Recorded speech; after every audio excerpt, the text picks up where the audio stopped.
So what is accuracy? Accuracy is the closeness to the measured value with the true value, ठीक है। And what is precision? Repeatability of measuring process, repeatability of the measuring process is called as precision. तो accuracy अगर हम देखेंगे तो accuracy एक single measurement में भी हम ले सकते हैं एक्यूरेसी, बट प्रिसिशन जो है सिंगल मेजरमेंट में नहीं ले सकते इसको। This is a set of measurement. Set मतलब क्या है? वहां पे दो या दो से ज्यादा चीज, दो या दो से ज्यादा मेजरमेंट्स हो सकते हैं। नंबर ऑफ मेजरमेंट यहाँ पे कितने रहेंगे प्रिसिशन के केस में? दो रहेंगे एटलीस्ट, या फिर दो से ज्यादा, कितने भी हो सकते हैं। 2000 भी हो सकते हैं, 2 करोड़ भी हो सकते हैं, 2 मिलियंस, 2 ट्रिलियंस, कुछ भी हो सकता है, बिलियन, मिलियन, ट्रिलियन, कुछ भी हो सकता है वहाँ, ओके। बट एक्यूरेसी के केस में वहां पे ये रेस्ट्रिक्शन है क्या? दो की कंडीशन है क्या यहाँ पे? यहाँ पे एक्यूरेसी के केस में जो है दो की कोई लिमिटेशन नहीं है, आप सिंगल मेजरमेंट की भी एक्यूरेसी चेक कर सकते हो। देन सेकंड पॉइंट क्या है यहाँ पे? Can be use for one measurement. देखो वही पॉइंट बताया आपको कि सिंगल मेजरमेंट के लिए ले सकते हो, और प्रिसिशन आप सिंगल मेजरमेंट के लिए नहीं ले सकते, यहाँ पे दो लेने पड़ेंगे आपको मिनिमम, या फिर दो से ज्यादा, या फिर सेट ऑफ मेजरमेंट लेना पड़ेगा आपको। थर्ड पॉइंट क्या है? It is related to the with the it is related with the true value. और एक्यूरेसी का लेना किसके साथ साथ है? किसके साथ इसका डायरेक्टली करेक्शन है? ट्रू वैल्यू के साथ कनेक्शन। प्रिसिशन का ऐसे है क्या? नहीं है। प्रिसिशन का लेना देना किसके साथ है? प्रिसिशन का लेना देना है जो ग्रुप ऑफ मेजरमेंट है हमारे पास, जो सेट ऑफ मेजरमेंट है हमारा, ठीक है, उस सेट ऑफ मेजरमेंट की रीडिंग्स कितने क्लोज है एक दूसरे से, उससे हमको लेना देना। जितनी ज्यादा क्लोज रहेंगे उतना प्रिसिशन ज्यादा है, जितनी ज्यादा दूर दूर रहेंगे उतना प्रिसिशन वहां पे हमारा कम है। इसको इस तरीके से हम लोग कंसिडर कर सकते हैं। देन फोर्थ पॉइंट क्या है यहाँ पे? Accuracy can indicate precision. Accuracy क्या करती है? प्रिसिशन को इंडिकेट करती है। मतलब अगर एक्यूरेसी है, अब अगर हम सेट ऑफ मेजरमेंट ले रहे हैं और उस सेट ऑफ मेजरमेंट को हम लोग अगर एक्यूरेट बोल रहे हैं, तो इसका मतलब क्या है कि वहां पे ऑब्वियसली प्रिसिशन भी एग्जिस्ट करता है, ओके। मान लीजिए कि हमारे पास क्या है? 10 रीडिंग्स है। 10 रीडिंग्स को हम क्या बोल रहे हैं? एक्यूरेट है। 10 रीडिंग्स कैसे एक्यूरेट है? एक्यूरेट इसका मतलब क्या है? वो प्रिसाइज भी ऑब्वियसली बाय डिफॉल्ट क्या हो गए? वो प्रिसाइज भी हो। But in case of precision what is the scenario? यहाँ पे क्या रहेगा सिनेरियो?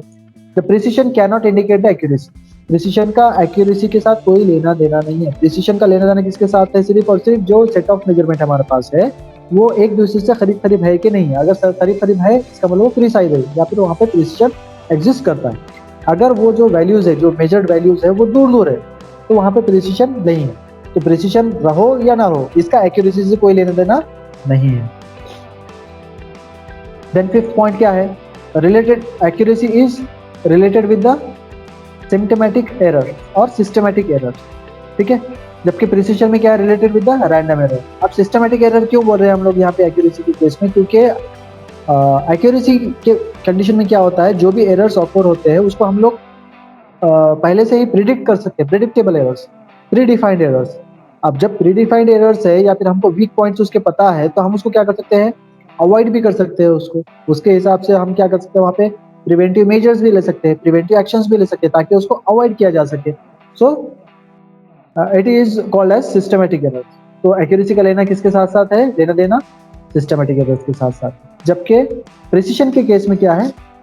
प्रिसिशन का जो लेना देना है वो रैंडम एरर के साथ है। अब रैंडम एरर के साथ है मतलब कैसा है? इट इज अनप्रिडिक्टेड और अनप्रेडिक्टेबल। इसका कोई अंदाजा नहीं लगा सकता। हमको पहले से नहीं पता रहेगा कि ये एक्यूरेसी एरर कहाँ पे आएगा, किस पॉइंट पे आएगा, वीक पॉइंट क्या है, या किस तरीके का एरर रहेगा। दिस इज क्या है? मतलब वो अनप्रेडिक्टेबल, ये हमको पता नहीं है। तो ये होता है आपके प्रिसिशन के साथ। अब यहाँ पे दो एग्जांपल्स भी दिए गए। देखो एक्यूरेसी का एग्जांपल क्या दिया गया है? If a true value of a job is 10.25 and the measured values are 10.15, 10.14, 10.29, then they are not accurate compared with 10.24. तो इसमें सबसे ज्यादा एक्यूरेट वैल्यू जो रहेगी वो क्या रहेगी? हमारी 10.24 रहेगी। अब एक्यूरेसी क्यों बोल रहे हैं हम लोग यहाँ पे? अभी 10.25 हमारी क्या होगी? ट्रू वैल्यू होगी।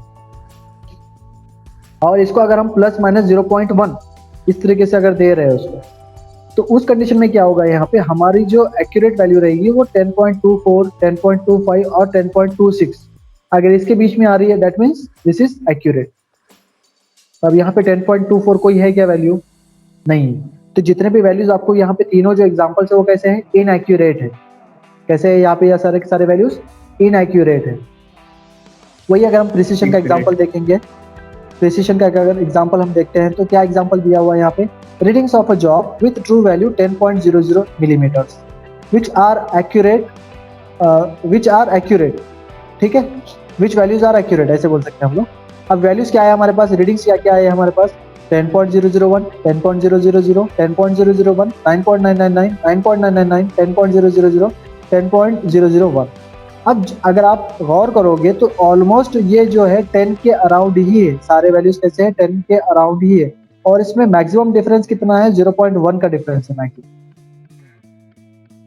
ठीक है। सो ये परमिसिबल लिमिट में भी आ गए आपके, और सारे के सारे प्रिसाइज भी है। प्रिसाइज क्यों बोल रहे हैं हम लोग, क्योंकि एक वैल्यू का दूसरे वैल्यू से अगर आप डिफरेंस देखोगे तो बहुत निग्लिजिबल डिफरेंस, कैसा डिफरेंस है, बहुत निग्लिजिबल डिफरेंस। मैक्सिमम डिफरेंस कितना आ रहा है इसका, 0.1 का आ रहा है, 0.1 मिलीमीटर्स। तो ये जो हमारी टॉलरेंस लिमिट है उसके अंदर रिलाई कर रहा है, that's why these values are accurate as well as precise. ये वैल्यूज कैसे है, एक्यूरेट भी है और प्रिसाइज भी है। अब मान लीजिए ये अगर वैल्यूज इस तरीके से आते हैं, 11.00, 11.001, 11.001, ठीक है, और 11.002, 11.003,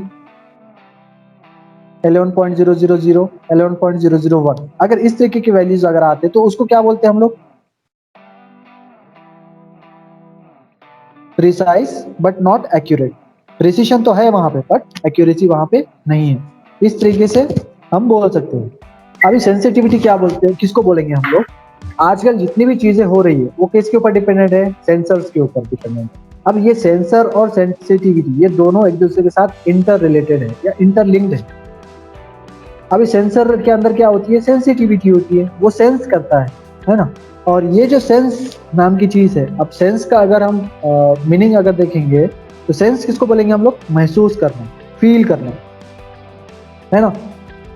आपको यस सर।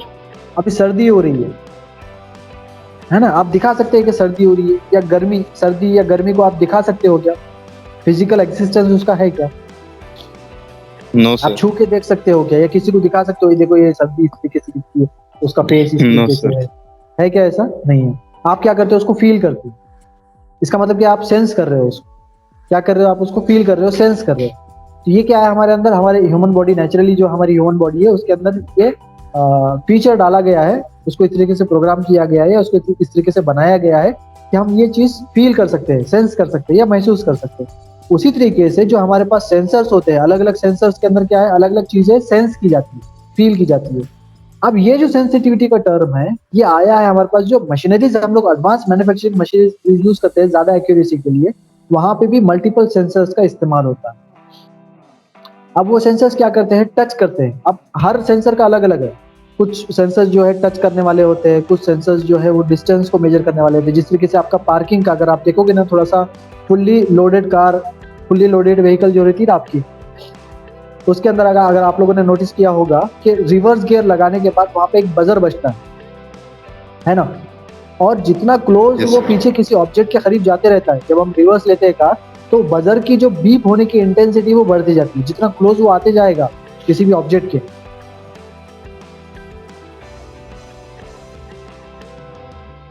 जितना क्लोज हमारी कार जो है रिवर्स डायरेक्शन में किसी भी ऑब्जेक्ट के क्लोज होती जाएगी, उतना ज्यादा जो है बजर की बीप करने की कैपेसिटी की बढ़ती जाएगी। वहां पे भी क्या कर रहे हैं हम लोग, सेंसर का इस्तेमाल कर रहे हैं। अभी आप लोगों ने ड्राइवरलेस कार्स के बारे में भी सुना होगा। यस। हाँ, ड्राइवरलेस कार्स में अब जो है एक्सीडेंट बहुत कम होते हैं, या फिर जो है वो अपने रास्ते पे ही चलती रहती है, अपनी लेन भी नहीं छोड़ती है, या अपोजिट लेन में नहीं चली जाती है। ये सारी चीजें क्यों पॉसिबल हो रही है, क्योंकि वहां पे हम लोग क्या करें, मल्टीपल सेंसर्स का इस्तेमाल करें। अब वो सेंसर्स आपके अल्ट्रासोनिक सेंसर्स हो सकते हैं, या बहुत अलग अलग टाइप से उसकी बहुत सेंसर्स की बहुत कैटेगरी जो बहुत बड़ी है, और वो इलेक्ट्रॉनिक इंजीनियरिंग से रिलेट करता है ज़्यादातर। या फिर मैकेनिकल से अगर हम देखेंगे तो मैकाट्रॉनिक्स, मैकाट्रॉनिक्स एक मैकेनिकल की ही ब्रांच है जो ये मैकेनिकल और इलेक्ट्रॉनिक्स से मिलकर बनी है, दोनों के कॉम्बिनेशन में बनी है। वो लोग जो है ये चीज़ों के साथ डील करते हैं, जो ह्यूमनलेस कार्स या फिर ड्राइवरलेस कार्स है, वो सारी चीज़ें देखते हैं। तो सेंसिटिविटी इन शॉर्ट मैं समझाना चाह रहा था कि सेंसिटिविटी डिपेंड करती है सेंसर्स के ऊपर, जो मशीनरीज में आमतौर पर अब यहाँ पे किस क्या बोलेंगे हम लोग, किस कॉन्टेक्स्ट में हम लोग यहाँ पे सेंसिटिविटी देख रहे हैं, जो मैकेनिकल इंडस्ट्रीज में या फिर प्रोडक्शन इंडस्ट्रीज में या फिर जो है आपकी क्वालिटी चेक करने के लिए जो मशीनरीज हम लोग इस्तेमाल करते हैं उसके अंदर जो सेंसर्स इस्तेमाल किए जाते हैं उसके सेंसिटिविटी के रिगार्डिंग हम लोग यहाँ पे पढ़ रहे हैं। अब क्या होता है कि बहुत सारे जो मशीनरीज है उनके अंदर हम लोग सेंसर्स इस्तेमाल करते हैं डायमेंशंस को पता करने के लिए या डायमेंशंस को मेजर करने के लिए। तो वहां पे क्या करते हैं हम लोग, जिस तरीके से आप लोगों ने देखा होगा सैमसंग नोट के अंदर एक आपको स्टिक मिलती थी, उस स्टिक का क्या नाम है, पहले जो है ना कुछ साल पहले जब तक ये एस पेन लॉन्च नहीं होता तब तक ये स्टाइलस के नाम से जाना जाता था। तो अभी ये का क्या काम करता है, ये इसका क्या काम है, इसका काम आपकी जो स्क्रीन है उसके ऊपर क्या करना है, टच करना है, टच करके उसको देखना है, या फिर जो है जो भी हमको ऑपरेशन परफॉर्म करने हैं आप ये पेन की मदद से करोगे। पेंटिंग भी कर सकते हैं हम लोग और बहुत सारे जो है फंक्शंस मोबाइल के ऊपर जो ऑपरेट करने होते हैं हमको वो सारे फंक्शंस करने के लिए इसका यूज किया जाता है। अब ये जो होती ना, ये टच करने के बाद देखो अगर आप इसका निप देखोगे ना, निप कितना छोटा सा बना हुआ है इसका, और वही अगर हम फिंगर यूज करेंगे वहां पे तो फिंगर जो होती है हमारी, फिंगर का जो एरिया रहेगा वो कैसा रहेगा, ज्यादा रहेगा, है ना। अगर आप पेंटिंग करना चाह रहे हो और आपके लाइन ड्रॉ करनी है तो उस केस में अगर हम फिंगर का इस्तेमाल करेंगे तो आपको एक्यूरेट लाइन ड्रॉ नहीं होगी वहां। वही अगर आप जो है ये स्टाइलस या फिर एस पेन का अगर यूज करोगे तो इसका जो अगर टिप देखोगे आप तो टिप कितनी बारीक है इसकी, तो एक्यूरेट लाइन वहां पे ड्रॉ होगी। Thickness of the line, what I am talking about, thickness of the line. यहाँ पे जो थिकनेस रहेगी आपको जितनी चाहिए उतनी ही वहां पे मिलेगी, आपको ज्यादा लार्जर थिकनेस की लाइन वहां पे ड्रॉ नहीं होगी। जब इनकेस अगर आप फिंगर से ड्रॉ करोगे तो ज्यादा थिक लाइन आपको मिलेगी, और आपको अगर चाहिए रहेगी स्मॉल थिकनेस वाली लाइन तो वहां पे वो पॉसिबल नहीं हो पाएगा फिंगर से। तो आप अगर एस पेन का इस्तेमाल करोगे तो वहां पे ये पॉसिबल रहेगा। अब जब आप हमारी फिंगर से या फिर जो है आपके एस पेन से अगर आप स्क्रीन के ऊपर टच कर रहे हो तो आपके स्क्रीन के अंदर भी क्या है, सेंसेस लगे हुए हैं। तो जो भी आप कमांड कर रहे हो, जहां पे भी आप क्लिक कर रहे हो तो उसके हिसाब से आपको क्या आता है, रिस्पॉन्स आता है अंदर से। हम टच कर रहे हैं मतलब क्या कर रहे हैं, इनपुट दे रहे हैं, उसको कमांड दे रहे हैं, फिर वो प्रोसेसर में जाएगा, कमांड प्रोसेस होगी और उसका रिफ्लेक्शन जो है आपको डिस्प्ले के ऊपर नजर आएगा। तो आपकी जो मोबाइल के अंदर की जो स्क्रीन है वो इनपुट डिवाइस भी है और आउटपुट डिवाइस भी। कैसे एक्ट कर रही है वो, इनपुट लेने के लिए भी एक्ट कर रही है और आउटपुट देने के लिए भी एक्ट कर रही है। तो ये स्क्रीन के अंदर सेंसर्स लगे हुए, क्या लगे हुए, सेंसर्स लगे हुए, या फिर उसके अंदर एक सेंसिटिविटी।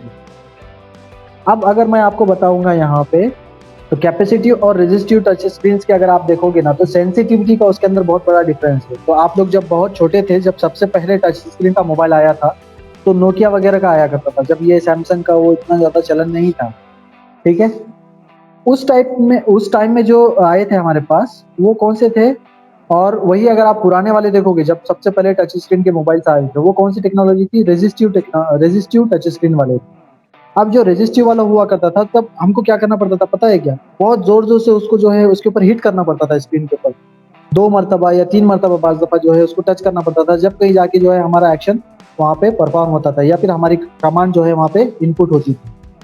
लेकिन अभी क्या हुआ, रेजिस्टिव टाइप के अंदर क्या हो रहा है कि आपके जो कमांड्स है वो फटाफट को ले रहा है। अब जैसा फॉर एग्जांपल यहाँ पे क्या दिया हुआ है देखो, रेजिस्टिव के अंदर क्या क्या एग्जांपल दिए है आपके, माइक्रोसॉफ्ट एज या फिर आपके जितने भी स्मार्टफोन्स वगैरह है, तो वो सारी चीजें आपको वहाँ पे नजर आ रही है। देखो यहाँ पे वही बताया, capacitive touch screen are the preferred option over the resistive screen. तो रेजिस्टिव क्या था, पहले जो आते थे पुराने वाले जो आते थे वो रेजिस्टिव वाले थे हमारे पास। जो नोकिया के सबसे पहला जो मोबाइल फोन आया आपका टच स्क्रीन वाला वो रेजिस्टिव वाला था। अगर आपके पास या घर में किसी के पास अगर रहेगा पुराना वाला फोन, आजकल तो वो देखने को भी नहीं मिलता है, तो मैं कब की बात कर रहा हूँ, ये आज से 10-15 साल पुरानी बात कर रहा हूँ, जब आप लोग बहुत छोटे हुआ करते थे उस टाइम की बात कर रहा हूँ। तो अब यहाँ पे जो डिफरेंस है दोनों मोबाइल का, मैं ये एग्जांपल आपको बता रहा हूँ, सिर्फ और सिर्फ क्यों बता रहा हूँ कि सेंसिटिविटी का आपको डिफरेंस मैं समझाना चाह रहा था कि पुरानी जो टेक्नोलॉजी थी उसके अंदर सेंसिटिविटी बहुत कम थी और हमको वहाँ पे बहुत सारी दिक्कत का सामना करना पड़ा, और जो नई टेक्नोलॉजी है उसके अंदर सेंसिटिविटी ज्यादा है और वहाँ पे हमारा जो है रिस्पॉन्स टाइम बहुत फास्टर हो गया है, तुरंत ही जो है आपका वो इनपुट भी ले लेता है और आउटपुट भी दे देता है। तो ये सेंसिटिविटी का कनेक्शन हमारे मैन्युफैक्चरिंग के साथ किस तरीके से है कि बहुत सारे जो मशीन्स है, अभी जैसा मैं आप लोगों को यहाँ पे मैन्युफैक्चरिंग के अंदर अभी हम चलते हैं। अब हमारा ये जो है स्टाइलस, इसको क्या बोल रहे हैं हम लोग, स्टाइलस बोल रहे हैं। और ये जो रेड कलर का बॉल नजर आ रहा है ना, ये सेंसर है। आप ये क्या है? आपका सेंसर है। अब ये सेंसर क्या कर रहा है? डायमेंशंस को मेजर करने का काम। ये क्या कर रहा है? ये डायमेंशंस को मेजर कर रहा है। ठीक है। अब ये सेंसर अगर प्रॉपरली काम नहीं करेगा तो ये जो डायमेंशंस जो मेजर किए जा रहे हैं ये एक्यूरेट मिलेंगे क्या हमको, या करेक्ट डायमेंशंस मिलेंगे क्या हमको? नहीं सर। हाँ। तो अब यहाँ पे सेंसिटिविटी, आपका जो स्टाइलस है वो it has to be more sensible. अब इतना ज्यादा भी सेंसिटिविटी उसके अंदर नहीं होनी चाहिए। आपके मोबाइल का एग्जांपल ले लो। अगर आपके मोबाइल की सेंसिटिविटी अगर हम बढ़ा देंगे, यहाँ पे आपके मोबाइल में एक्चुअली सेटिंग है टच स्क्रीन की जो है रिस्पॉन्स के लिए। अगर आप देखोगे वहाँ पे मोबाइल की सेटिंग में जाओगे तो आपकी सेंसिटिविटी का एक ऑप्शन है, उसमें लो, मीडियम और हाई, ये 3 ऑप्शन आपको मिलते हैं। लो पे रखोगे आप तो 2 मरतबा या 3 मरतबा आपको टच करना पड़ेगा। मीडियम पे आप रखोगे तो 1 मरतबा ही टच करते आपको हो जाएगा। और अगर हाई सेंसिटिविटी के लिए, हाई सेंसिटिविटी पर अगर आप उसको सेट करते हो तो आपकी फिंगर अभी स्क्रीन को टच भी नहीं करती और रिस्पॉन्स ले लेता है। Yes sir. नोटिस किया है कि आप लोगों ने? जिन लोगों ने नोटिस नहीं किया है, लेक्चर के बाद आप लोग चेक कर सकते हो आपके मोबाइल की सेटिंग में जाकर। तो अगर आप हाई सेंसिटिविटी के ऊपर रखते हो तो बाद दफा क्या होता है कि हम कमांड नहीं भी देते और वो गलती से ले लेता है ना। कमांड समझकर उसको स्क्रीन के ऊपर से अगर आपका हाथ भी पास हो गया या बस जो है बिल्कुल उंगली अगर उसकी बिल्कुल क्लोज भी गई तो वो कमांड ले लेता है। तो वो चीज जो है यहाँ पे नहीं होनी चाहिए। सेंसर्स में कम सेंसिटिविटी भी हमको नहीं चाहिए और बहुत हाई सेंसिटिविटी भी हमको नहीं चाहिए। मैं ये समझाना चाह रहा हूँ। हमको किस तरीके की सेंसिटिविटी चाहिए? यहाँ पे मॉडरेट लेवल, जितना है एग्जैक्ट बस उतना ही चाहिए हमको, ना कम चाहिए ना ज्यादा चाहिए। तो वही सेम फैक्टर जो है आपके यहाँ पे स्टाइलस के ऊपर जो सेंसर्स लगे हुए हैं उसकी भी सेंसिटिविटी हमको उसी लेवल पे चाहिए कि जितना है बस उतना ही वो दिखाए, ना उससे कम दिखाए ना उससे ज्यादा दिखाए। Okay. So sensitivity is the quotient of the change in observed variable and the corresponding change in the measured quantity, or it is the ability of measuring instrument to detect a small variation in a quantity being measured. अभी variation कब नजर आएगा? अब यहाँ पे हमारे example में variation कहाँ है?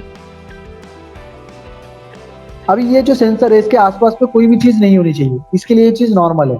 अगर सामने कुछ भी आ गया, कोई भी सरफेस अगर आ गया, उसके लिए क्या है? वो चेंज है ना, चेंज है। अब वो चेंज कहाँ पे आया? जब भी वो ये जो हमारा इंजन का ब्लॉक है, ये इंजन का ब्लॉक है एक्चुअली, तो इंजन के ब्लॉक का जब भी सरफेस से स्ट्राइक ऑफ होगा, इसका मतलब क्या है कि वहां पे चेंज हो गया। और वहां पे चेंज हुआ मतलब वहां पे कुछ ना कुछ ऑब्जेक्ट है।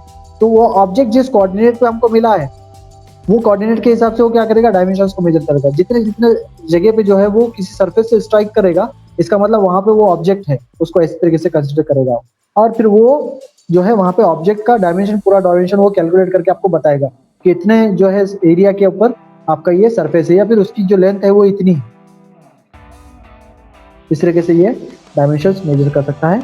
और ये जो काम करता है अभी किसके ऊपर काम करता है? कोऑर्डिनेट के ऊपर काम करता है। अभी कौन सी, कितने एक्सिस वाला कोऑर्डिनेट? 3 एक्सिस, 3 डायमेंशनल जो कोऑर्डिनेट सिस्टम है हमारा, x Y Z, 3D, 3 dimensional. ये तीनों कोऑर्डिनेट्स में जो है, तीनों एक्सिस में जो है इसका मूवमेंट होता है और इसके हिसाब से ये डायमेंशंस मेजर करके बताता है। ओके। तो यहाँ पे सेंसिटिविटी सारे सेंसर्स के पॉइंट ऑफ व्यू से बहुत ज़्यादा इंपॉर्टेंट है। अब ये क्यों देख रहे हैं हम लोग? मेकाट्रॉनिक्स में क्यों जा रहे हैं हम लोग? क्योंकि आजकल जितनी भी मशीनरीज आ रही है वो कैसे आ रही है? फुली ऑटोमेटिक आ रही है। वहाँ पे ह्यूमन इंटरेक्शन जो है बहुत कम होता जा रहा है और मैक्सिमम हम लोग क्या कर रहे हैं? वहाँ पे ऑटोमेशन सिस्टम का इस्तेमाल कर रहे हैं। और ऑटोमेशन सिस्टम के लिए हमको क्या चाहिए? मल्टीपल सेंसर्स चाहिए। और सेंसर जब भी आएगा तो सेंसर के साथ साथ सेंसिटिविटी भी उसका जो है वहाँ पे रहेगी। दैट्स व्हाई आपको ये सेंसिटिविटी का जानना जरूरी था। तो समझ में आया सब लोगों को sensitivity? Yes yes sir. Yes sir. अब यहाँ पे जो है ना सेंसिटिविटी का ही लेना देना है रिस्पॉन्स टाइम के साथ। तो हमने जितनी भी चीजें देखी थी उसका रिस्पॉन्स टाइम से भी कनेक्शन है। तो अभी वापस से रिस्पॉन्स टाइम बताने की जरूरत है क्या? सेंसिटिविटी और रिस्पॉन्स टाइम का कनेक्शन कैसा है? लो, मीडियम और हाई। लो पे रखेंगे तो रिस्पॉन्स टाइम कैसा रहेगा? ज्यादा रहेगा। मीडियम पे रखेंगे तो मॉडरेट रहेगा। हाई पे रखेंगे तो रिस्पॉन्स टाइम एकदम तुरंत आ जाएगा। ठीक है। तो रिस्पॉन्स टाइम का सेंसिटिविटी के साथ डायरेक्ट कनेक्शन है। आ रही है बात समझ में? Yes sir. Yes sir. Yes sir. So the response time is that time which passes after the sudden changes in the measured quantity until instrument is instrument gives an indication which is different from true value by an amount of less that permissible error. तो उसके अंदर हम 50 rupees का पोर करेंगे तो obviously वहाँ पे कुछ रिफ्लेक्ट करेगा वो, और रिफ्लेक्शन के लिए जो टाइम लगेगा, तुरंत ही जैसे हमने पेट्रोल पोर कर दिया है तो तुरंत ही क्या करेगा वो रिफ्लेक्ट करना स्टार्ट कर देगा, क्योंकि वहाँ पे क्या लगा हुआ है, इलेक्ट्रॉनिक सेंसर लगा हुआ है। और इलेक्ट्रॉनिक सेंसर कैसे करते हैं, तुरंत ही रिस्पॉन्ड करते हैं। जबकि जो मैकेनिकल इंडिकेटर होते हैं, जहाँ पे मैकेनिकल लिंकेजेस होते हैं, वहाँ पे रिस्पॉन्स टाइम कैसा होता है, ज़्यादा होता है, वो ज़्यादा टाइम लगेगा रिस्पॉन्स करने। तो ये दोनों एग्जाम्पल से आप समझ सकते हो कि एक कंडीशन में क्या हमारे पास मैकेनिकल लिंकेजेस वाला अरेंजमेंट लगा हुआ है, और एक कंडीशन में इलेक्ट्रॉनिक सेंसर वाला जो है हमारे पास अरेंजमेंट लगा हुआ है। सो रिस्पॉन्स टाइम इलेक्ट्रॉनिक सिस्टम वाला जो रहेगा, इलेक्ट्रॉनिक कंपोनेंट वाला जो सिस्टम रहेगा, उसका रिस्पॉन्स टाइम बहुत कम रहेगा, कम समय में वो रीडिंग्स को रिफ्लेक्ट कर देगा। और जो मैकेनिकल लिंकेजेस वाला अरेंजमेंट रहेगा वो ज़्यादा टाइम लेगा आपको रीडिंग्स को रिफ्लेक्ट करने के लिए। क्यों? क्योंकि मैकेनिकल लिंकेजेस में क्या होता है कि जो ट्रांसफर ऑफ फोर्स हो रहा है वो एक लिंक से दूसरे लिंक में ऐसे होते होते होते होते लास्ट जो आपका स्टॉप रहेगा वो पॉइंटर रहेगा, ठीक है। और उसमें लॉसेस भी बहुत सारे होते हैं। मैकेनिकल लिंकेजेस के कंडीशन में क्या होते हैं, लॉसेस भी जो है बहुत सारे लॉसेस उसके अंदर होते हैं, और वो एक्यूरेट रीडिंग आपको नहीं दिखाता। लॉसेस अगर ऑब्वियसली हो जाएंगे तो वहाँ पे क्या होगा, obviously there will be inaccurate readings, वो परफेक्ट नहीं रहेगी, 100% नहीं रहेगी, उसमें कुछ लॉसेस होकर हमारा जो है वहाँ पे फोर्स रिड्यूस हो जाएगा। रिप्रोड्यूसिबिलिटी, तो what is reproducibility? Reproducibility of a measurement is the quantitative measure of the closeness of the agreement between the result of measurement of the same measure carried out by changing the method of measurement, observer, measuring instrument, location, condition of use, time, etc. तो अभी confuse नहीं होना है, मैं आपको simple words में इसको बताता हूँ। रिप्रोड्यूसिबिलिटी किसको बोलते हैं? आपके घर है, आपके घर में एक वर्नियर कैलिपर रखा हुआ है, समझ लीजिए आपके पास, हर एक के पास वर्नियर कैलिपर रखा हुआ है, और आपके घर में वो आपको एक्यूरेट रीडिंग्स दे रहा है। वही वर्नियर कैलिपर अगर आप कॉलेज के लेबोरेटरी में लेकर आते हो तो उस कंडीशन में भी वो आपको सेम एक्यूरेट रीडिंग देनी चाहिए। इसका मतलब क्या है कि जितने भी मेजरिंग इंस्ट्रूमेंट्स हैं वो उसकी अगर लोकेशन हम चेंज कर देते हैं, उसकी जगह चेंज कर देते हैं, ठीक है, और मेजर करने वाला आदमी अगर बदल जाता है, जो ऑपरेटर कर रहा था, समझो मान लीजिए कि घर में आप इंडिविजुअली ऑपरेट कर रहे थे उसको, और कॉलेज में लाने के बाद मैं उसको ऑपरेट कर रहा हूं,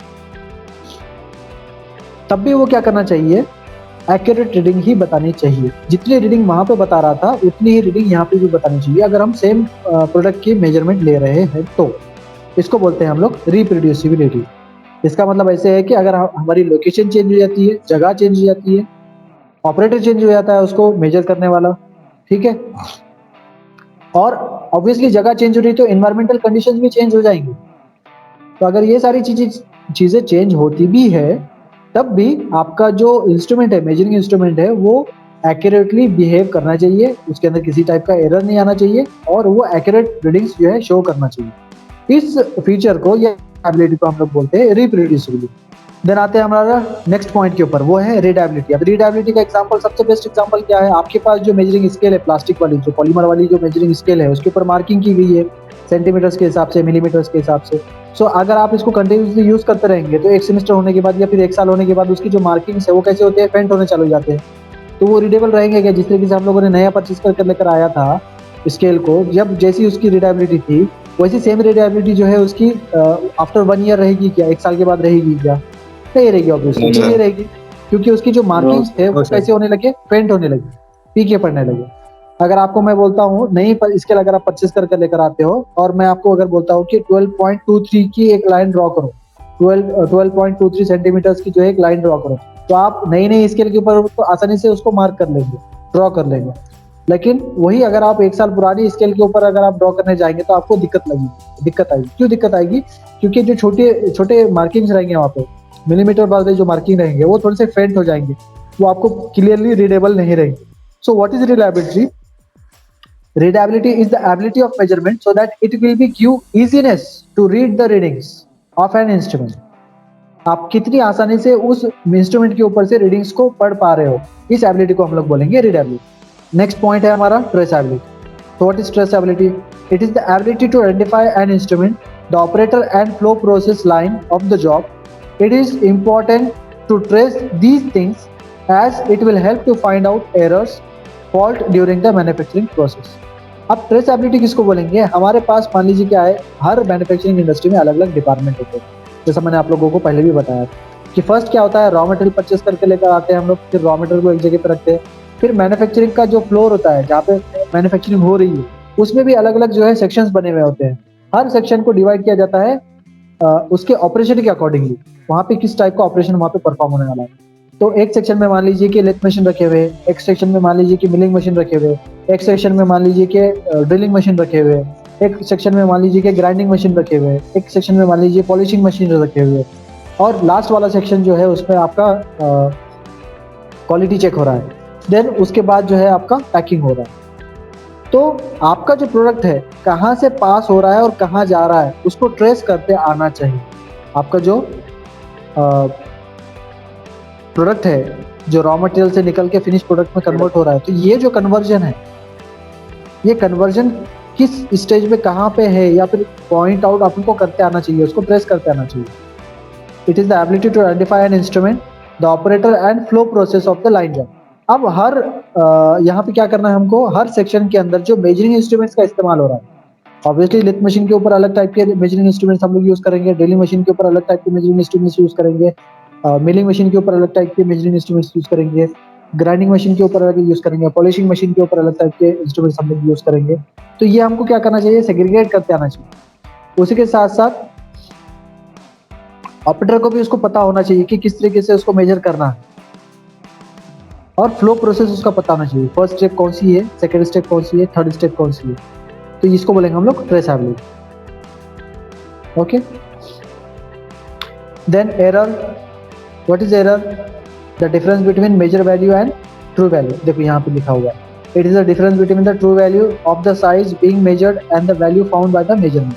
तो सिंपल लैंग्वेज में अगर उसको बोलेंगे तो the difference between measure value and true value is called as error. Now what are the sources of errors? क्या क्या है रीजंस जिसकी वजह से एरर आ सकता है, किन किन जगहों से आ सकता है? Adjustment of an instrument, imperfection in the instrument design, method of location of instrument, environmental effects, error because of properties of the object. So these are the some reasons or some causes which may cause the error.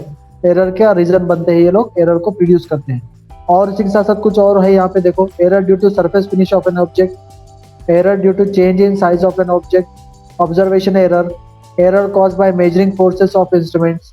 So these are the some factors which may result or which may cause the error or inaccurate values. ठीक है, then उसके बाद types of errors, इसके अंदर random error और systematic error, ये दोनों चीजें हम लोगों ने डिटेल में पढ़ ली है ऑलरेडी।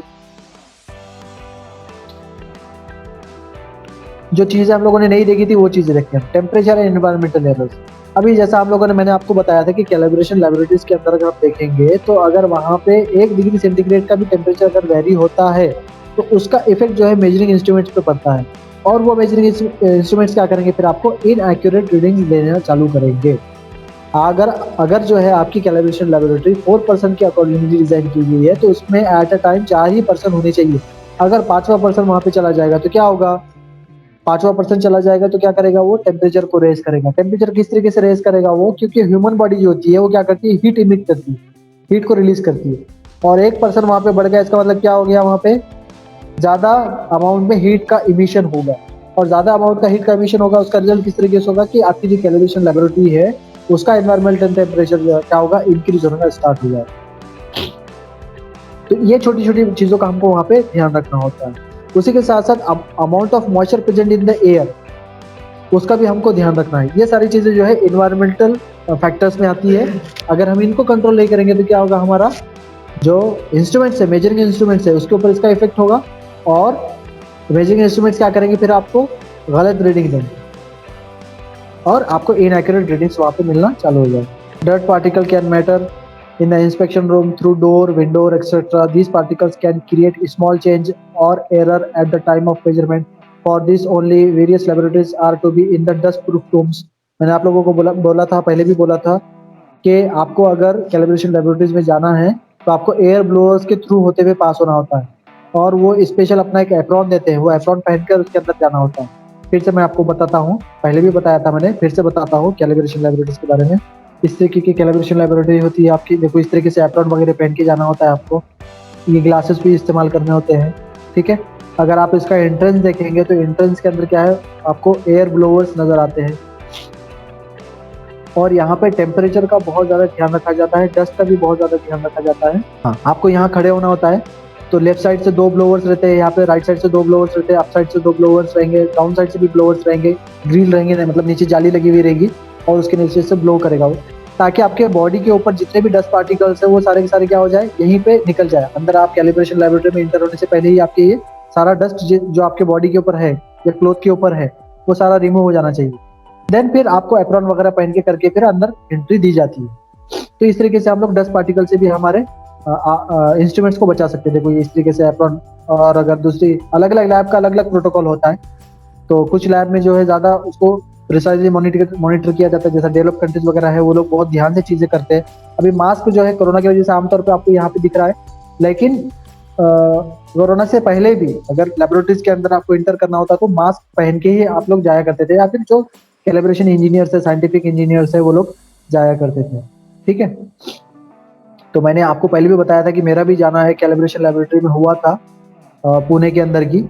तो उसके अंदर जब मैं एंटर कर रहा था तो वहाँ पे भी ब्लोअर्स लगे हुए थे, बहुत सारे ब्लोअर्स लगे हुए थे, और उसमें से पास होने के बाद ही वो लोग अंदर एंट्री देते थे। कॉन्टैक्ट प्रेशर एरर अभी हमने जो देखा है ना, सेंसिटिविटी में आपको जो मैंने स्टाइलस दिखाया है, तो बहुत ज़्यादा सेंसिटिव भी नहीं होना चाहिए और बहुत कम सेंसिटिव भी नहीं होना चाहिए। तो ये जो है ना, क्यों होना चाहिए ऐसा, कॉन्टैक्ट प्रेशर बराबर से डेवलप करने के लिए होता है। अभी देखो यहाँ पे हम इसको थोड़ा सा डिटेल में पढ़ते हैं।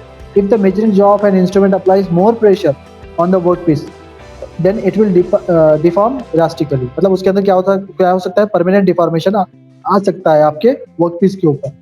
तो इसको जब हम होल्ड कर रहे हैं तो वो होल्डिंग कैसी होनी चाहिए, इतनी लूज भी नहीं होनी चाहिए कि आपका प्रोडक्ट गिर जा रहा है, और इतनी टाइट भी नहीं होनी चाहिए कि वो प्रोडक्ट को ही डैमेज कर दे रहा है। तो उसके जो जॉज होने चाहिए, उसके अंदर रबर बुश का वगैरह हम इस्तेमाल कर सकते हैं ग्रिप प्रोवाइड करने के लिए और अच्छे से उसको होल्ड करने के लिए without damaging the product. Then उसी के साथ साथ the generation of error in measurement, for this purpose the workplace should be used between jaws with proper pressure. Instrument like vernier में generate larger contact pressure error, but in micrometer ratchets is used for knowing the intensity of the pressure. Similarly, in floating carriage screw thread measuring machine, more precise pressure is applied for using fiducial indicators.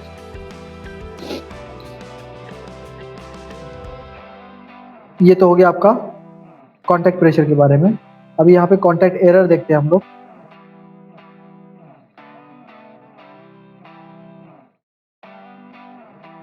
The number of times the contact of jaws with the workpiece is applying an important role while measurement in the laboratory or workshop.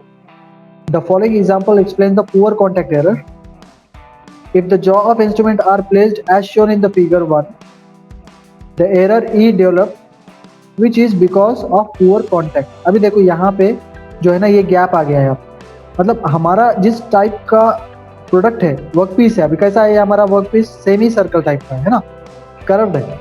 और अगर हम हमारा जो holder देखेंगे या jaw देखेंगे वो कैसा है, रेक्टेंगुलर शेप का। तो कर्व रेक्टेंगुलर के जो है शेप का नहीं रहेगा और रेक्टेंगल कर्व के शेप का नहीं रहेगा, ऑब्वियसली दोनों का जो है ज्योमेट्रिकल फिगर अलग अलग है। तो यहाँ पे जो फिक्सचर मिलेगा या फिर जो ग्रिप मिलेगी आपको प्रॉपर वे में नहीं मिलेगी, और प्रॉपर वे में ना मिलने के साथ साथ और क्या उसका नुकसान होगा कि हमारा जो जॉज है वो जो प्रोडक्ट का शेप है उसको भी डैमेज कर सकता है। अभी ये क्या कोशिश करेगा, ये जो जहाँ पे दोनों कॉर्नर्स में यहाँ पे जो कॉन्टेक्ट हो रहा है उसका, यहाँ पे और यहाँ पे, पर्टिकुलरली इन कॉन्टेक्ट एरियाज में क्या करेगा, वो उसको प्रेस करने की कोशिश करेगा, दबाने की कोशिश करेगा, जिसकी वजह से इसका जो रेडियस है वो रेडियस चेंज होता है। मतलब इसका जो एक्चुअल शेप है हमारे वर्क पीस का, वो उसके अंदर इलास्टिक डिफॉर्मेशन आ सकता है या फिर परमानेंट डिफॉर्मेशन आ सकता है। तो अब इसका सोल्यूशन किस तरीके से, इसका सोल्यूशन इस तरीके से है कि आपका जिस शेप का प्रोडक्ट है उसी शेप के यहाँ पे जॉज का इस्तेमाल अगर आप करते हो तो आपका प्रोडक्ट भी डैमेज नहीं होगा और आपको प्रॉपर ग्रिप भी मिलेगी। ठीक है, पैराडॉक्स एरर किसको बोलते हैं, मान लीजिए आपके पास एक शीट रखी हुई है और आपके पास एक स्केल है 15 सेंटीमीटर वाली, मैं आपको लाइन ड्रॉ करने के लिए बोल रहा हूँ। अगर आप क्या करते हो, उस स्केल के ऊपर, उस शीट के ऊपर स्केल को परफेक्टली पैरेलल रखते हो, बिल्कुल आपने उसके ऊपर क्या कर दिया, स्केल को रख दिया शीट के ऊपर, तो जो लाइन आप ड्रॉ करोगे वो एक्यूरेट ड्रॉ, वही अगर आप क्या करते हो, शीट तो अपने सरफेस के ऊपर स्टिक की गई है, शीट तो एकदम प्लेन सरफेस पे, हॉरिजॉन्टल सरफेस पे, लेकिन आपने स्केल को क्या किया है, एक एंड जो है स्केल का वो शीट के ऊपर टच किया हुआ है और दूसरा एंड जो है ना आपने उसको हवा में रखा है, हवा में पकड़ा है, इंक्लाइन रखा है। इन शॉर्ट कैसे रखा है आपने, इंक्लाइन रखा है। तो आप जो लाइन ड्रॉ करोगे वो एक्यूरेट ड्रॉ होगी क्या, फिर इंक्लाइन रखोगे अगर आप स्केल को तो? No sir. हाँ, इसी कंसेप्ट को हम लोग बोलते हैं पैरालॉक्स। ठीक है, पैरालॉक्स एरर। ठीक है, अब ये पैरालॉक्स एरर की वजह से क्या होगा, वहां पे इनएक्यूरेट लाइन ड्रॉ होगी। उसी के साथ साथ अब यहाँ पे एक एग्जांपल दिया हुआ है पैरालॉक्स एरर का, कि आप कहां से उसको ऑब्जर्व कर रहे हो। ये ऑब्जर्वेशन कैसा होना चाहिए, परफेक्टली परपेंडिकुलर होना चाहिए। देखिए यहाँ पे जो है, जो हमारी आई है और ये स्केल है, हमारे आई के परफेक्टली परपेंडिकुलर होनी चाहिए। अगर आप इंक्लाइंड वे में देखते हो, किसी एक साइड से देखते हो, चाहे एक्स साइड से या फिर चाहे वाई साइड से, तो आपको जो रीडिंग्स मिलेंगे हो सकता है कि वो इनएक्यूरेट रहेगी।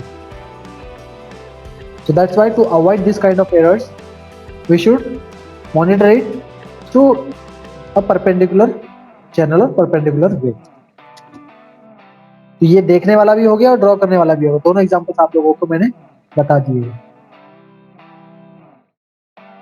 तो while reading the measurement, अब ये जो एग्जांपल है while reading the measurement, okay और मैंने जो एग्जांपल दिया था while drawing the ड्राइंग्स है, मतलब जब हम लाइन ड्रॉ कर रहे हैं उस टाइम पे पैरालॉक्स एरर का कैसे उसका मिस्टेक हो सकती है, वहाँ पे किस तरीके से पैरालॉक्स एरर आ सकता है, वो भी मैंने एग्जांपल आपको बता दिया है।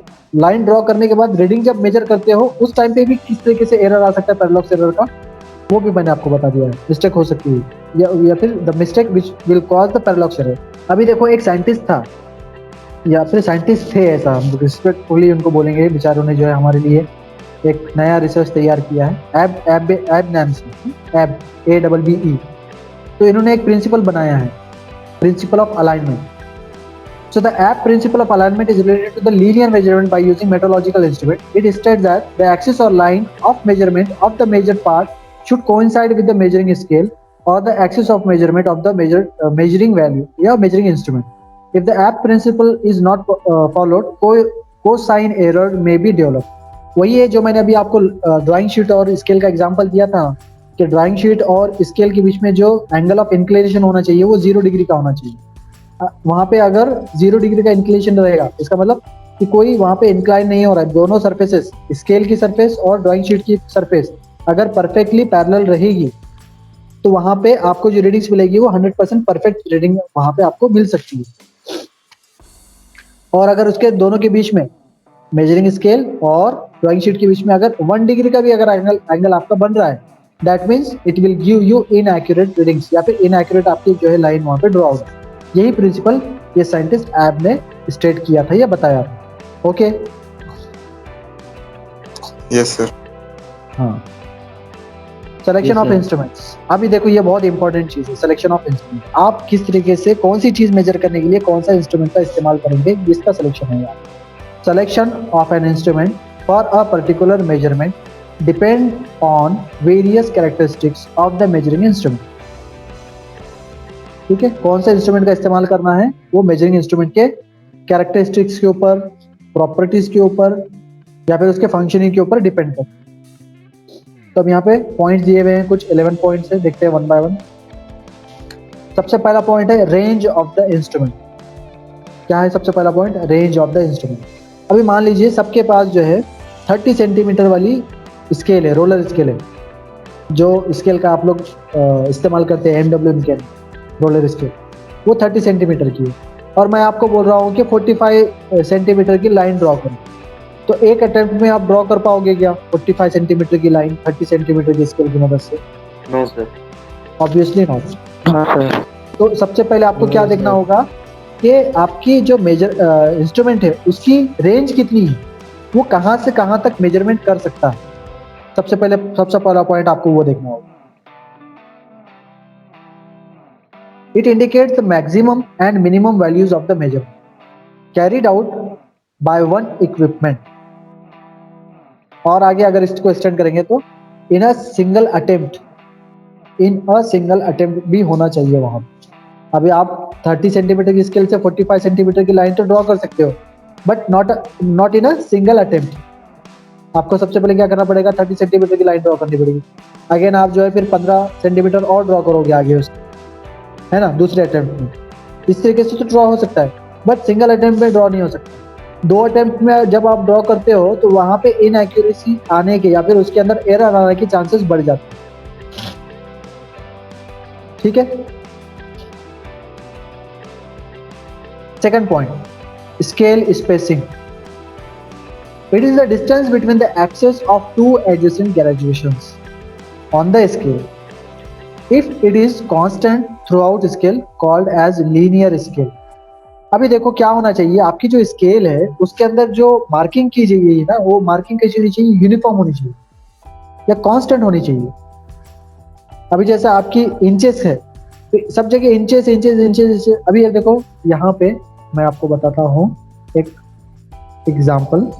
अभी देखो जैसे यहाँ पे ये स्केल आपकी दी गई है, ये स्केल दी गई है, इसके अंदर अगर आप देखोगे तो मार्किंग दी गई है यहाँ पे 1 2 3 4 5 6 7 8 9 10 11 12 13 14 15 16 17 18 19 20, फिर 21 22 अप टू 30 तक की जो है यहाँ पे आपकी सेंटीमीटर में दी गई है, बराबर है। अब अगर ऐसा करता है यहाँ पे हम लोग 0 से 1 तो सेंटीमीटर में, फिर 1 के बाद इंचेस में दे दिया हमने 2 तक का, ठीक है। फिर 2 से 3 वापस मिलीमीटर्स में दे रहे हैं, 3 से 4 सेंटीमीटर में दे रहे हैं। तो इस तरीके के अगर हम यूनिट्स का इस्तेमाल करेंगे तो आपके लिए सहूलत रहेगी कि वहाँ पे लाइन ड्रॉ करते समय। No sir. हाँ, तो सहूलत कब रहेगी आपको या कन्वीनियंट कब जाएगा, जब हम लोग क्या करेंगे, सिंगल यूनिट का इस्तेमाल करेंगे थ्रू आउट द स्केल। जो भी मार्किंग करेंगे हम सिंगल यूनिट का इस्तेमाल करते हुए करेंगे। देन उसी के साथ साथ अगर हम ये सेंटीमीटर के साथ साथ मिलीमीटर्स में भी देखेंगे तो 0 to 1 में कितने डिविजन्स मिलेंगे आपको, 10 डिवीजन मिलेंगे, बराबर। मिलीमीटर वाले 1 millimetre 2 millimetre up to 10 division जो है आपको 0 to 1 सेंटीमीटर में मिलेंगे। 1 to 2 में कितने डिवीजन मिलेंगे आपको, अगेन 10 डिवीजन मिलेंगे। 2 to 3 में कितने डिवीजन मिलेंगे, 10 division will be there. 3 to 4 में कितने डिविजन रहेंगे वहां पर, अगेन 10 डिवीजन रहेंगे। अगर हम यहाँ पे क्या करते हैं कि डिवीजन यहाँ पे कम ज्यादा करते जाएंगे मिलीमीटर्स पे, तब भी आपको कन्वीनियंट रहेगा क्या, नो सर। नहीं रहेगा। तो यही चीज जो है यहाँ पे बताने की कोशिश की जा रही है, ओके, कि स्केल की जो स्पेसिंग होनी चाहिए वो कंसिस्टेंट रहनी चाहिए, कांस्टेंट रहनी चाहिए थ्रू आउट द, ताकि आपको आसानी से आप जो है उसको रीड आउट कर सकें। देन थर्ड फैक्टर यहाँ पे सेंसिटिविटी ऑफ द इंस्ट्रूमेंट। अब यहाँ पे आपका जो कंपोनेंट है जिसका आपको मेजरमेंट करना है, उसके हिसाब से जो यहाँ पे हमारे मेजरिंग इंस्ट्रूमेंट की सेंसिटिविटी उसको सूट करती है कि नहीं। अगर बहुत ही कॉम्प्लिकेटेड शेप का अगर आपके पास कोई प्रोडक्ट आ गया है जिसका आपको डायमेंशंस मेजर करना है, तो उसके लिए आपको कैसे चाहिए, हाई सेंसिटिविटी वाला जो है आपको स्टाइलिश चाहिए होगा।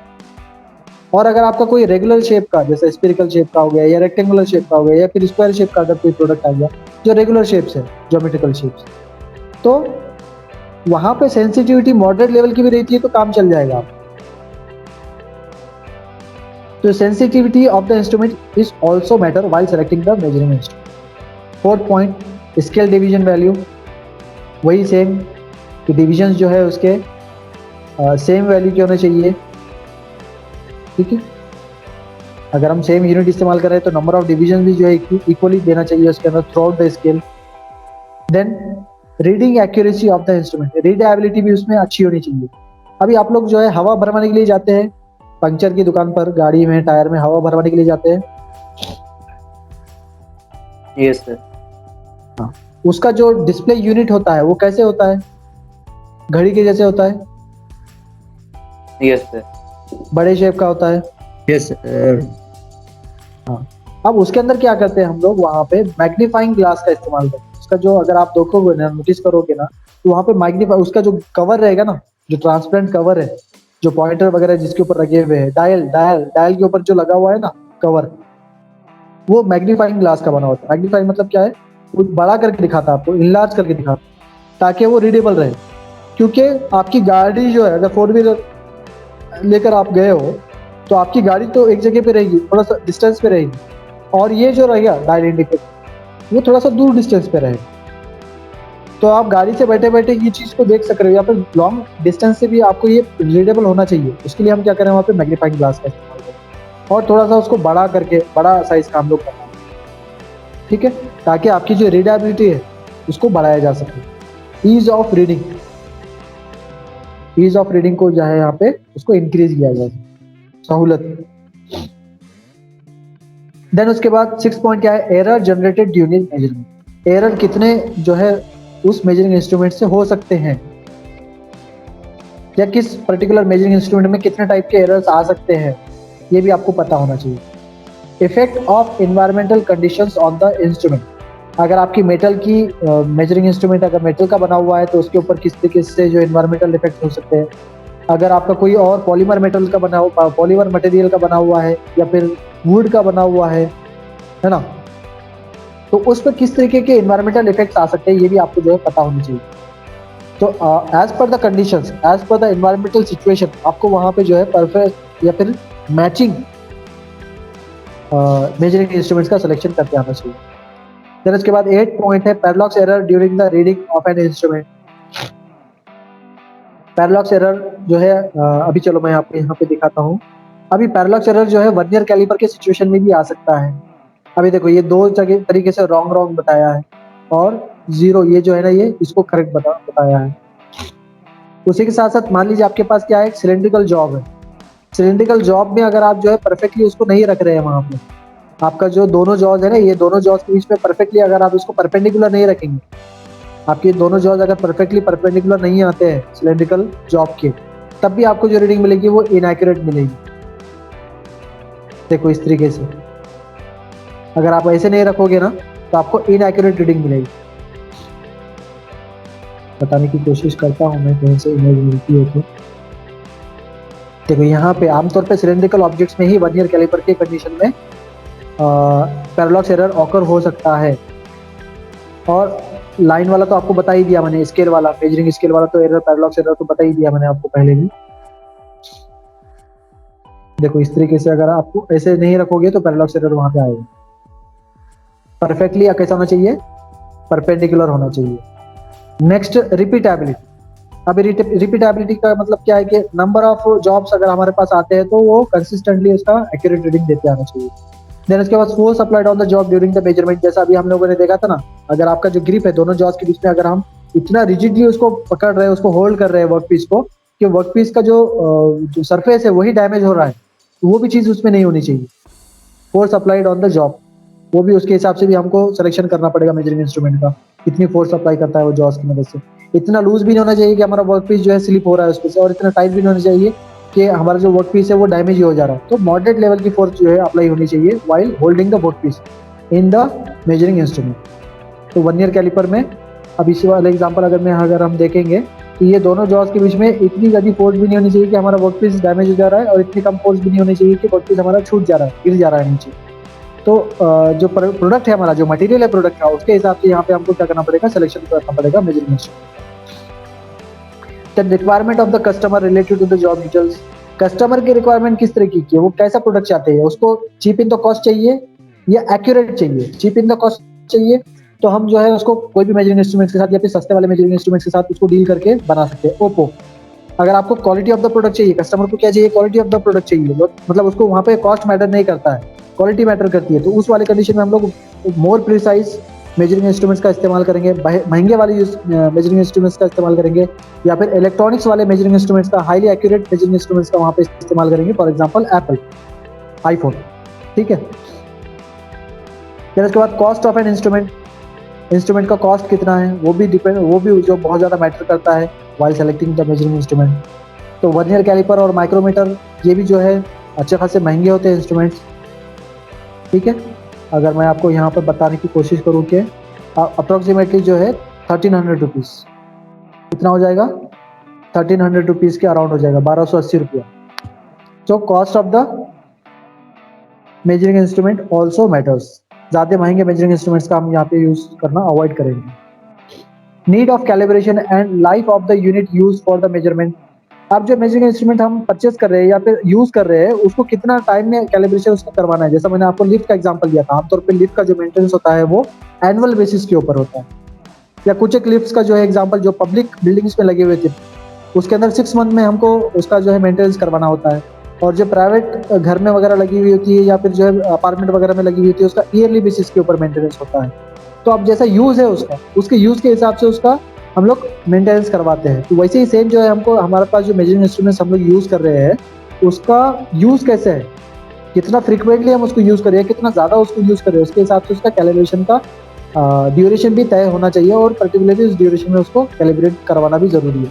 अगर फ्रीक्वेंटली या बहुत ज़्यादा इस्तेमाल है तो कम ड्यूरेशन में उसको कैलिब्रेशन करवाना पड़ेगा, या अगर हम जो है बहुत कम समय में उसको इस्तेमाल कर रहे हैं, बहुत रेयरली वो यूज़ हो रहा है, in that case we will calibrate it after a longer time period. ठीक है, तो these are the 13 different factors which on which selection of the measuring instrument is dependent. Next point है हमारा precautions while using the measuring instrument. हमको क्या क्या precautions लेने पड़ेंगे, क्या क्या चीज़ का हमको ध्यान रखना पड़ेगा जब भी हम कोई भी मेजरिंग इंस्ट्रूमेंट इस्तेमाल कर रहे हैं। Following points can be listed related to care to be taken during the use of measuring instrument. ठीक है, तो मेजरिंग इंस्ट्रूमेंट का क्या है, हमको यहाँ पे ये चीज़ों का ध्यान रखना ज़रूरी है। ये देखो, ये हैंड ग्लोव्स पहना हुआ है इसने, हाँ, इसके जो हैंड है ना, इसके अंदर ग्लोव्स है, हैंड ग्लोव्स पहना हुआ है, ट्रांसपेरेंट है लेकिन हैंड ग्लोव्स पहना है। यहाँ देखो अगेन हैंड ग्लोव्स पहना है, यहाँ देखो हैंड ग्लोव्स पहना है। तो अभी यहाँ पे क्या क्या प्रिकॉशंस है वन बाय वन देखते हैं। Mishandling to be avoided. आपका जो इंस्ट्रूमेंट है बार बार नीचे गिर रहा है, आप केयरलेसली उसको जो इधर से उधर पटक रहे हो, ऊपर से धड़ाम से उसको नीचे रख रहे हो, ये सारे जो है मिसबिहेविंग या फिर मिस हैंडलिंग अवॉइड करनी चाहिए इंस्ट्रूमेंट्स के साथ। अगर आप इसको मिस हैंडलिंग करते हो, अच्छे से प्रॉपर वे में उसको यूज़ नहीं करते हो, अच्छे तरीके से यूज़ नहीं करते हो और रफली उसको हैंडल करते हो, तो क्या होगा, आपका इंस्ट्रूमेंट में तुरंत ही एरर आ जाएगा। क्या हो जाएगा, तुरंत ही एरर आ जाएगा। So to avoid the errors we have to handle it carefully. आपको ध्यान से उसको यूज़ करना पड़ेगा। सेकंड पॉइंट क्या है, highly finish surfaces should not be touched by the hand for avoiding corrosion. आपके जितने भी स्मूथ फिनिश्ड जो सर्फेसेस है या मिरर फिनिश जितने भी सर्फेसेस है, उसको नेकेड हैंड से टच नहीं करना चाहिए। ठीक है, खुले हाथ से जो है उसको टच नहीं करना चाहिए, वहां पे हमको हैंड ग्लोव्स का इस्तेमाल करना चाहिए। Then above act is also required for avoiding heat transfer from human body to the unit or job for upset of the dimension। देखो, अगर हम नेकेड हैंड से टच करते हैं तो दो हमारे नुकसान होंगे। पहला ये कि उसका जो टेम्परेचर रेज हो जाएगा, जिसकी वजह से उसके थर्मल एक्सपांशन हो सकता है। दूसरा ये कि हमारे हाथ के ऊपर जो है ना बहुत सारे एंजाइम्स होते हैं, नेचुरली जो है हमारे हाथ के ऊपर बहुत सारे एंजाइम्स होते हैं। वो एंजाइम्स क्या करते हैं, वो सरफेस पे स्टिक हो जाते हैं, जिसकी वजह से उस सरफेस का उस हमारे मेजरिंग इंस्ट्रूमेंट के सरफेस के ऊपर करोजन हो सकता है। ठीक है, that's why we should not touch it by the naked hands. Wash hands and apply petroleum jelly before handling the instrument। हमको क्या करना है, हाथ को धोना पड़ेगा और पेट्रोलियम जेली की लेयर उसके ऊपर या पेट्रोलियम जेली से हमारे हाथ को सरफेस को, जैसा सैनिटाइजर है ना उसी तरीके से पेट्रोलियम जेली, जैसा वैसलीन वगैरह आप लोग लगाते हो ना, वैसलीन विंटर सीजन में आपकी स्किन में अगर कहीं पे क्रैक आता है तो वैसलीन जो लगाते हो आप, पेट्रोलियम जेली ही है, वो भी क्या है, पेट्रोलियम जेली ही है। वैसे सेम पेट्रोलियम जेली जो है हमारे हाथ के ऊपर अप्लाई करनी पड़ेगी। अगर हमको टच करना है कोई सी मेजरिंग इंस्ट्रूमेंट्स को नेकेड हैंड से अगर टच करना चाहते हो तो सबसे पहले आपको पेट्रोलियम जेली का लगाना पड़ेगा, अपने हाथ के ऊपर एक लेयर चढ़ाना पड़ेगा, देन उसके बाद ही आप उसको टच कर सकते हो ताकि आपका इंस्ट्रूमेंट डैमेज ना हो। नेक्स्ट पॉइंट क्या है, instruments like slip gauges are to be handled using piece of chamois leather. ये क्या है, हमारा लेदर का हैंड ग्लोव्स है, लेदर के हैंड ग्लोव्स को ही पहनकर ही फिर स्लिप गेजेस को पकड़ना चाहिए, बगैर उसके नहीं पकड़ना चाहिए। Instruments are packed and placed properly after use. तो हमारे जो मेजरिंग इंस्ट्रूमेंट्स है, जैसा मैं आपको यहाँ पे बताने की कोशिश करता हूँ कि स्लिप गेजेस को किस तरीके से रखा जाता है और इस स्लिप गेज में कोई किसी टाइप का स्क्रैच ना आए, इसके लिए हम क्या करें, स्मूथ क्लॉथ का यहाँ पे जो है हम लोगों ये सरफेस यूज कर रहे हैं।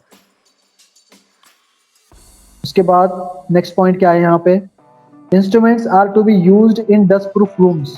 जैसा हमने कैलिब्रेशन लैबोरेटरीज के बारे में देखा था, और उसी तरीके से मेट्रोलॉजिकल लैबोरेटरीज भी जो होते हैं इंस्टीट्यूट्स में, उसमें भी जो है इस चीज़ का ध्यान हमको रखना चाहिए कि डस्ट प्रूफ होना चाहिए वो, और एटमॉस्फेरिक एयर ज़्यादा जो है वहाँ पे नहीं आनी चाहिए। इन्वायरमेंटल कंडीशंस भी जो है कंट्रोल्ड मैनर में होनी चाहिए मेट्रोलॉजिकल लैबोरेटरीज के अंदर।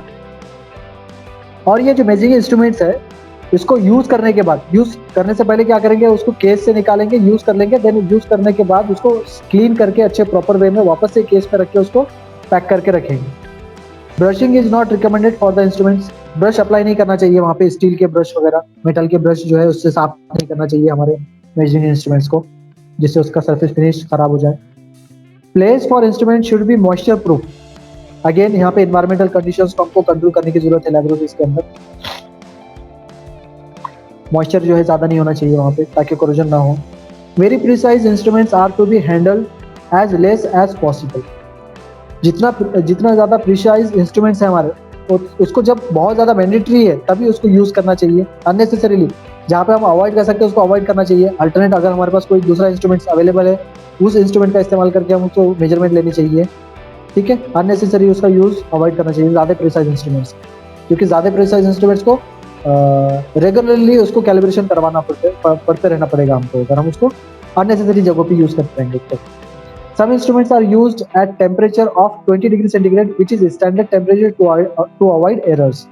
तो जैसा मैंने आपको बताया कि कैलिब्रेशन लैबोरेटरीज के अंदर नंबर ऑफ पर्सन्स के हिसाब से डिजाइन किया जाता है। 20 डिग्री सेंटीग्रेड का जो है टेम्परेचर वहाँ पे सेट किया जाता है। तो 4 पर्सन के लिए भी डिजाइन हो सकती है, वो 2 पर्सन के लिए भी डिजाइन हो सकती है। वो तो हर मेट्रोलॉजिकल लैबोरेटरीज का अलग अलग क्राइटेरिया हो सकता है। कोई 50% की लैबोरेटरी भी होती है कभी कभार, तो हर एक का अलग अलग रहेगा। बट यहाँ पे कोशिश क्या की जाती है कि 20 डिग्री सेंटीग्रेड पे ही लैबोरेटरी का टेम्परेचर मेंटेन किया जाए। देन लास्ट पॉइंट हमारा, क्लासिफिकेशन ऑफ मेजरिंग इंस्ट्रूमेंट और मेजरिंग इक्विपमेंट अंडर मेट्रोलॉजी। तो according to the various application, the measuring instruments are classified as length measuring instruments, angle measuring instruments, instruments for checking deviations, instruments for making or for measuring surface finish. For all above 4 basic types, various types can be defined as below. Same equipments are also classified depends on their accuracies. For example, most accurate optical instruments, average accuracy ऑप्टीमीटर्स और comparators, less accurate steel rule और verniers. तो ये जो है accuracy के हिसाब से यहाँ पे 3 कैटेगरीज है। फिर उसके बाद किस टाइप का आपको मेजरमेंट करना है उसके हिसाब से 4 कैटेगरी। यहाँ पे एक देखो ब्रांच टेबल दिया गया है, ये क्लासिफिकेशन दिया गया है इंस्ट्रूमेंट्स का, मेट्रोलॉजिकल इंस्ट्रूमेंट्स का। So basically there are 4 types, length measuring instruments, angle measuring instruments, deviation checking instruments and surface finish instrument. Length measuring instruments में जो है अगेन 2 टाइप्स है, सपोर्टिंग डिवाइसेस और लेंथ मेजरमेंट। लेंथ मेजरमेंट में भी 2 types है, order type और digital type. Order type में आपका मैनुअल टाइप भी आ सकता है और डायल इंडिकेटर टाइप भी आ सकता है। एंगल मेजरिंग इंस्ट्रूमेंट्स में अगेन 2 टाइप है, मैकेनिकल टाइप के और ऑप्टिकल टाइप के। ज़्यादा एक्यूरेट अगर हम देखेंगे तो ऑप्टिकल टाइप का ज़्यादा एक्यूरेट रहेगा, मैकेनिकल टाइप का लेस एक्यूरेट रहेगा।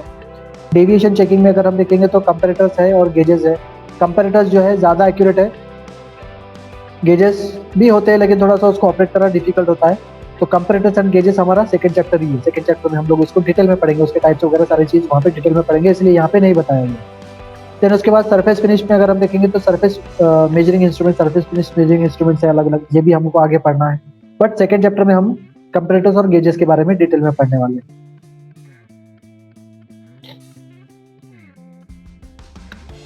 Then concept of least count of measuring instrument. So what is least count?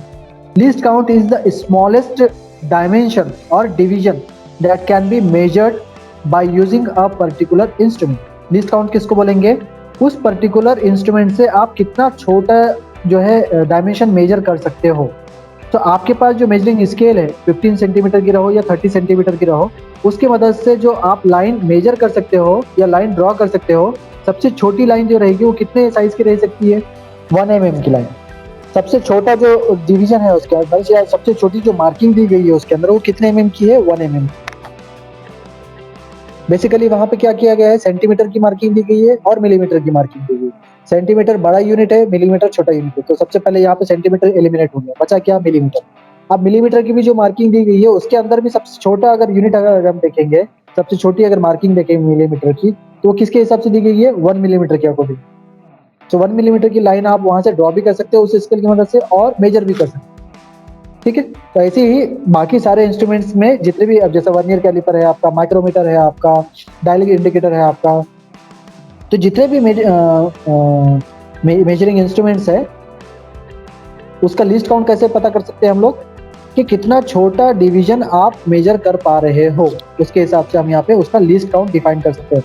और ये जो लीस्ट काउंट है हर इंस्ट्रूमेंट टू इंस्ट्रूमेंट वैरी करता रहेगा, हर इंस्ट्रूमेंट का अलग अलग रह सकता है। ऐसा जरूरी नहीं है कि सारे इंस्ट्रूमेंट का जो लीस्ट काउंट है वो सेम ही रहे, कांस्टेंट ही रहे, अलग अलग रह सकता है डिपेंडिंग अपॉन द मार्किंग्स और units used by that measuring instrument. उस मेजरिंग इंस्ट्रूमेंट में हम किस तरीके से यूनिट का इस्तेमाल कर रहे हैं उसके हिसाब से वो वेरी कर सकते हैं। आ रहा है समझ में? Yes, sir. Okay. In other words, its resolution of an instrument. For example, a scale can measure least reading of length as 1 millimeter. Hence, its least count of scale 1 millimeter. अभी हमने जो example देखा ना वही है यहाँ। All instruments are having some और other least count. मतलब क्या है इसका कि हर इंस्ट्रूमेंट का अलग अलग अपना लीस्ट काउंट हो सकता है, जरूरी नहीं है कि सारे इंस्ट्रूमेंट का सेम ही रहे। It may change from instrument manufacturer to manufacturer. Design to design, for example, vernier have least count of 0.01 millimeter, 0.02 millimeter, 0.5 millimeter, etc. तो वर्नियर कैलिपर का अगर हम एग्जांपल देखेंगे तो अलग अलग टाइप के वर्नियर कैलिपर है जो मैन्युफैक्चरर डिजाइन चेंज करते हैं, उसके हिसाब से लीस्ट काउंट भी उसका चेंज होता रहता है। तो 0.01 का भी है बाज वर्नियर कैलिपर में, बाज वर्नियर कैलिपर में 0.02 मिलीमीटर का लीस्ट काउंट है, बाज में जो है 0.5 मिलीमीटर का वर्नियर कैलिपर। अब 0.01 मिलीमीटर का अगर हम लीस्ट काउंट का इस्तेमाल कर रहे हैं, इसका मतलब क्या है, यहाँ पे एक्यूरेसी आपको ज़्यादा मिलेगी। या फिर छोटे साइज का अगर आपको प्रोडक्ट बनाना है या उसको मेजर करना है तो उसके लिए आप 0.01 मिलीमीटर वाले लीस्ट काउंट का वर्नियर कैलिपर इस्तेमाल करेंगे। अगर आप बड़े साइज वाला प्रोडक्ट मैन्युफैक्चर कर रहे हैं तो उस कंडीशन में आपको क्या करना पड़ेगा, 0.5 मिलीमीटर वाले लीस्ट काउंट का भी आप वर्नियर कैलिपर वहाँ पे इस्तेमाल कर सकते हो। So it will totally dependent upon the manufacturer और द यूज, किस तरीके से उसका यूज है। So this is how we can conclude our chapter